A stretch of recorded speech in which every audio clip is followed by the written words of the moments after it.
Bugun men sizga juda muhim masalani tushuntirib beraman. Pensiya jamg'armasi yopilyapti degan gap nimani anglatadi? Bu oddiy pensionerlar, ishlayotgan fuqarolar. Nafaqaga chiqishga yaqin odamlar va hatto chet elda ishlayotgan yurtdoshlarimiz uchun qanday oqibat keltirishi mumkin? Bu ma'lumot har bir oilaga tegishli. Chunki deyarli har bir uyda pensioner bor yoki ertaga pensiyaga chiqadigan odam bor. Eng muhimi vahimaga tushmang, lekin beparvo ham bo'lmang. Ayrim hujjatlar, ish staji, ish haqi ma'lumotlari, plastik karta va shaxsiy kabinetdagi ma'lumotlar hoziroq tekshirilmasa, keyin pensiya tayinlashda kechikish, kam hisoblanish yoki ortiqcha yugur bo'lishi mumkin. Shuning uchun videoni oxirigacha ko'ring. Men oddiy tilda, misollar bilan kim nima qilishi kerakligini bosqichma-bosqich aytaman. Kanalga hoziroq obuna bo'ling. Videoga like bosing, chunki bunday xabarlar odamlarga o'z vaqtida yetib borishi juda muhim. Avvalo, eng katta savolga javob beraman. Pensiya jamg'armasi yopilsa, pensiyalar ham to'xtaydimi? Yo'q, pensiya to'xtab qolmaydi. Fuqaroning pensiya olish huquqi qonun bilan himoyalangan. Bu yerda gap ko'proq tizimning qayta tashkil etilishi, vazifalarning boshqa idoralarga o'tkazilishi, ayrim bo'limlarning birlashtirilishi, xizmatlarning raqamlashtirilishi va eski tartiblarning bosqichma-bosqich bekor qilinishi haqida ketadi. Ya'ni odamlar ilgari bitta idoraga borib qilgan ishni endi boshqa joyda, masalan, Davlat xizmatlar markazi my.gov, uz portali, bank, mahalla yoki elektron tizim orqali hal qilishi mumkin. Oldin ko'p masalalar pensiya jamg'armasining hududiy bo'limlari orqali hal qilinar edi. Masalan, kishi pensiyaga chiqmoqchi bo'lsa, mehnat daftarchasini, ish joylaridan ma'lumotnomalarni, arxiv hujjatlarini ko'tarib borardi. Xodimlar stajni ko'rardi, ish haqi ma'lumotlarni hisoblar edi, pensiya turi aniqlanardi. Ishda kamchilik bo'lsa, falon korxonadan ma'lumotnoma olib keling. Arxivga boring. Familiyangiz hujjatda boshqacha yozilibdi. Tuzatib keling degan talablar bo'lardi. Hozir esa davlat ko'plab ma'lumotlarni elektron bazalardan olishga harakat qilyapti. Soliq, mehnat, fuqarolik holati, bank, ijtimoiy himoya, bandlik va arxiv ma'lumotlari bir-biriga bog'lanmoqda.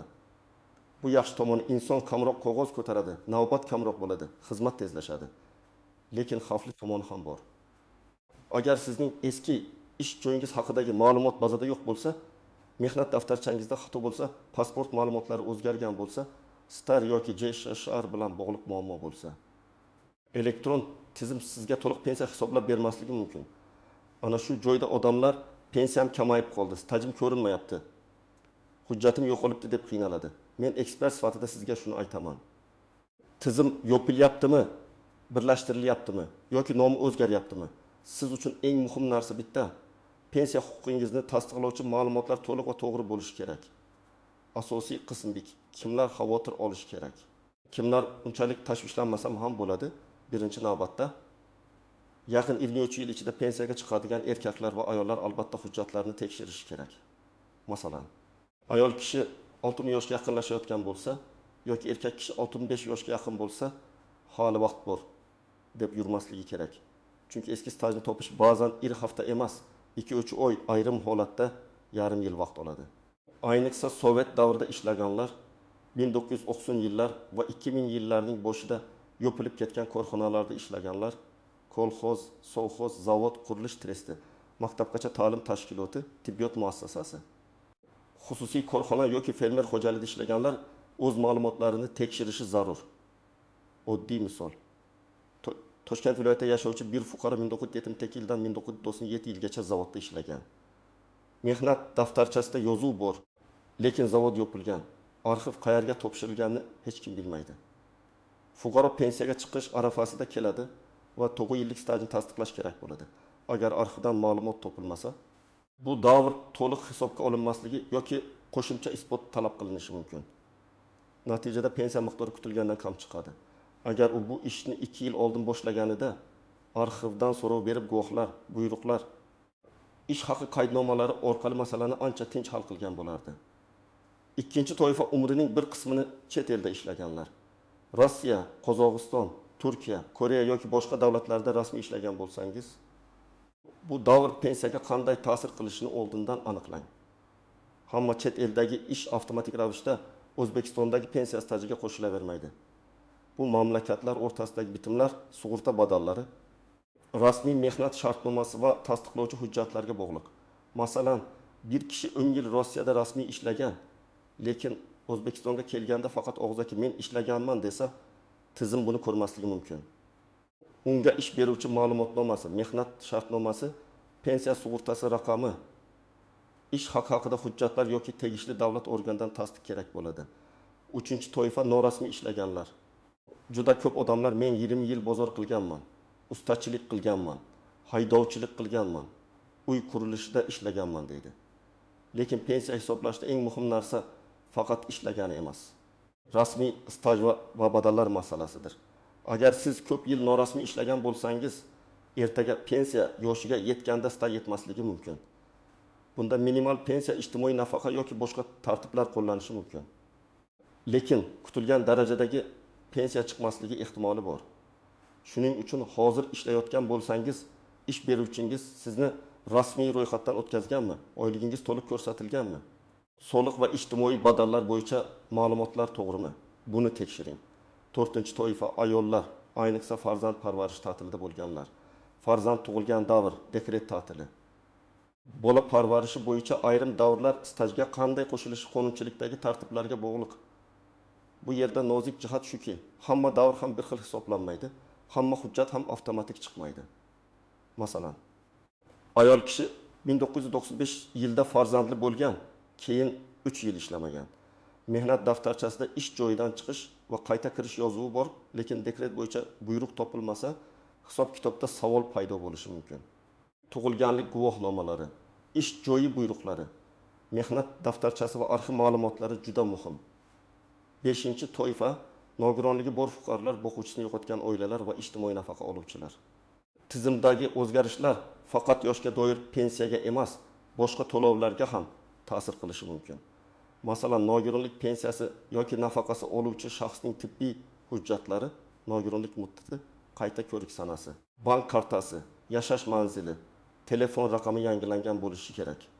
Agar tizimda eski manzil tursa, SMS bormasa, bank kartasi muddati tugasa, to'lov vaqtida kechikish bo'lishi mumkin. Endi kimlar unchalik xavotir olmasa ham bo'ladi.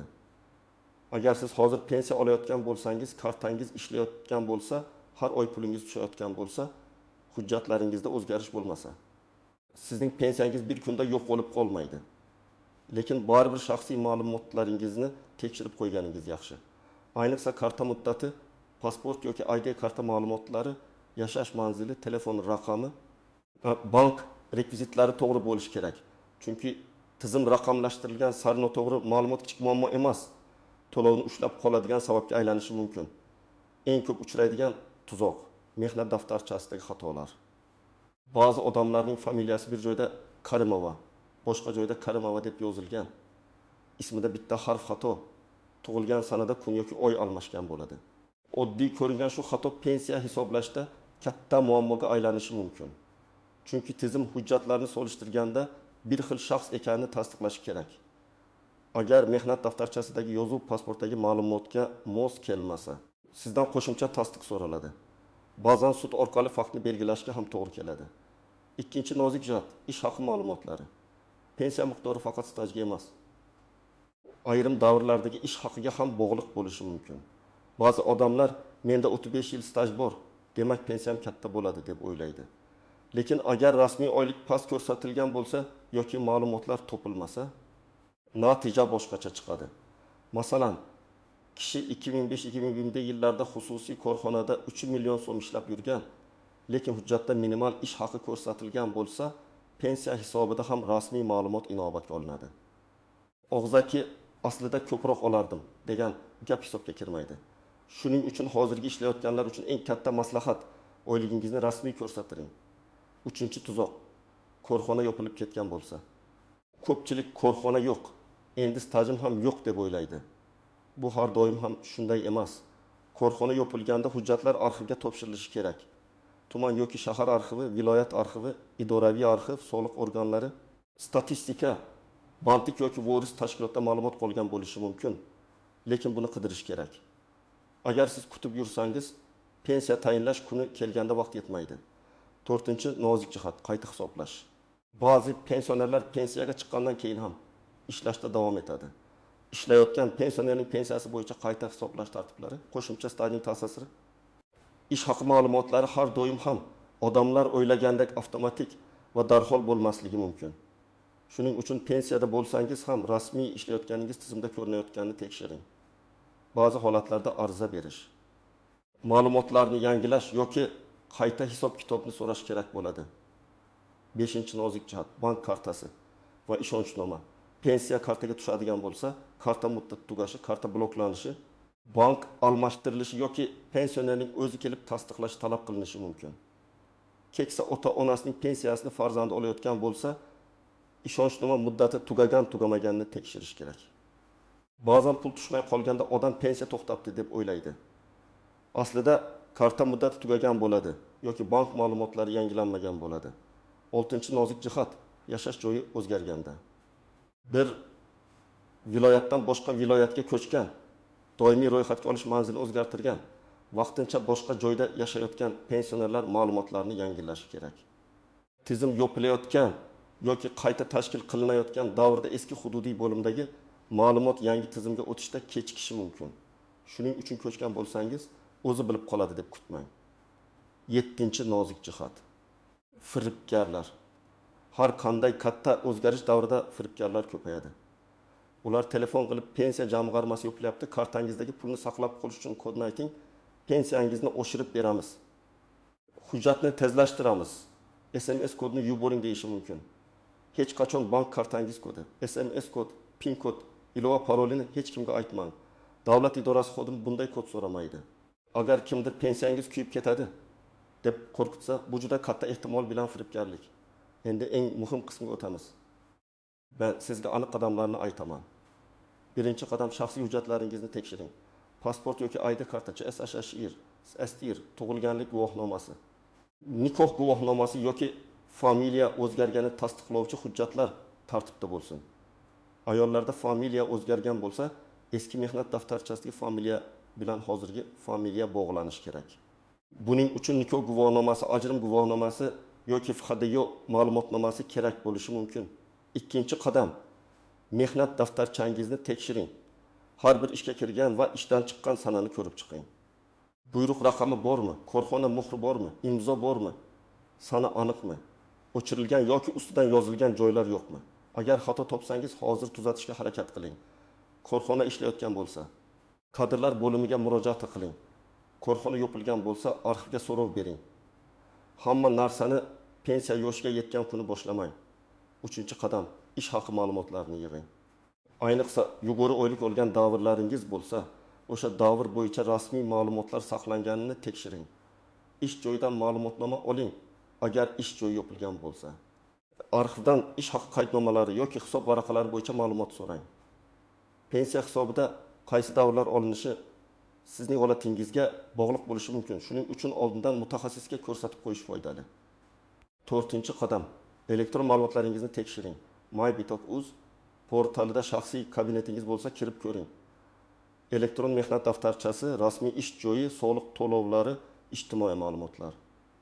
Pensiya bo'yicha xizmatlar bor yo'qligini tekshiring. Agar o'zingiz kira olmasangiz, farzandingizdan yordam so'rang yoki davlat xizmatlari markaziga boring.